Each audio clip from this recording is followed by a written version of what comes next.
Day 2 of the Irish Open is upon us. We're coming to you from Ballyliffin Golf Club. We've had a very good day 1. Irish in contention, notably Padraig Harrington, but also Rory McIlroy is there, Shane Lowry is there, Graham McDowell's in the mix as well, Lee Westwood, Danny Willett, plenty of the bigger names in this Irish Open because there weren't a glut of them, thankfully, are in the mix as we look ahead to Day 2. Nathan Murphy alongside me. Hello, Nathan. How are you? Very well. So the big story yesterday, or certainly to the end of round 1 and going into this morning, was Rory McIlroy and his putting. You spoke to him.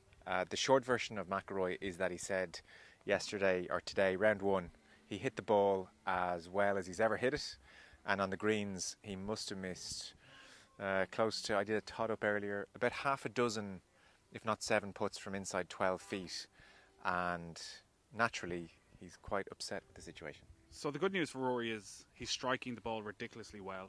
Said he was on the range earlier this week with Michael Bannon. They were doing some work with TrackMan. They found that his alignment was slightly off. He was aiming it slightly left. They worked that out, and we were out following him yesterday, and boy was he hitting it brilliantly off the tee. But so frustrating to watch him even miss birdie putt after birdie putt, and every time, similar to last year's Irish Open, there was a lot of talk afterwards, a lot of looking. I thought it was this way, I thought it was that way. He did say, listen, I'm not playing any links golf. I haven't played links golf in a long, long time.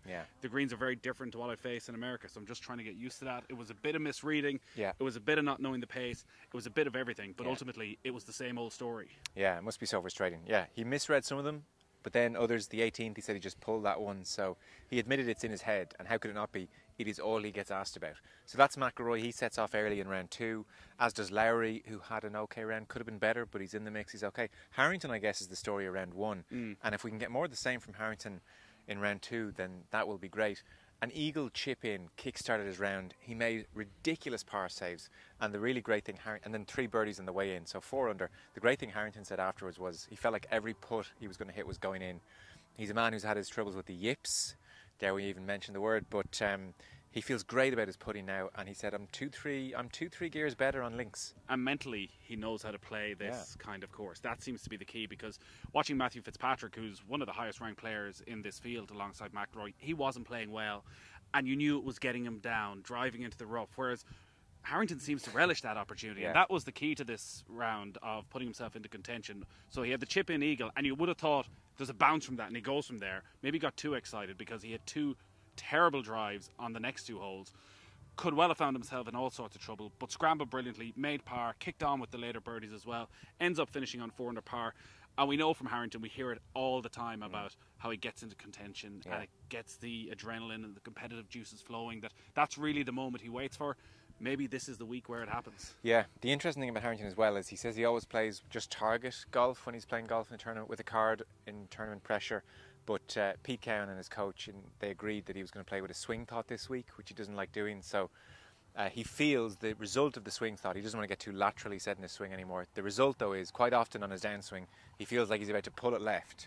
Hence, he bails on that and he shoots a load to the right. So it's a very good first round for Harrington, but he did have his troubles out there in a way, and he's not totally comfortable either, so we'll see how he gets on. Anyone else grabbing your mind as we look ahead to round 2? Yeah, I think the 2 alongside Harrington on 4 under par. So Ryan Fox leads on 5 under par, who has a very famous father, Grant Fox, who kicked the All Blacks to glory in the 1987 World Cup, now trying to make his own way on the European Tour. There'd be no great expectation that he would last in the lead over the next 4 days, though this tournament does have a history of outsiders popping up and having the greatest week of their life here. But the 2 that stand out are Lee Westwood and Danny Willett. Both of whom have struggled massively over the last couple of years, aren't really in contention for the Ryder Cup. Willett, essentially ever since that incident with his brother at the last Ryder Cup, where a couple of days before the tournament, he writes a blog slagging off not just the American team, but Americans in general, all your typical stereotypes. Ended up in this huge issue with Darren Clarke, calling him out on it. Put Danny Willett in a really awkward position. He was the Masters champion, and he's done nothing since. He's had 2 top 10s since that tournament. He had one last month at the Italian Open, so maybe there were signs there. So it's good to see him back contending, just 1 off the lead. And likewise, Lee Westwood, who is, like a lot of these senior players, Ryder Cup vice-captain, that's sort of the era he's in, hoping for one final flourish. No, he could do it. Links is all about experience. So 13,000 in the door yesterday, more of the same today.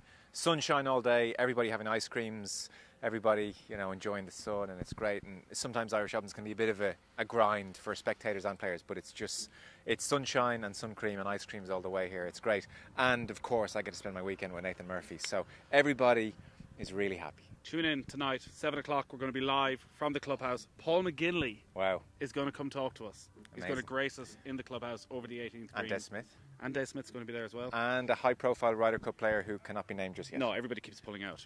Yeah, okay. But they really want to be there. So join us tonight, 7 o'clock. Tonight. 7.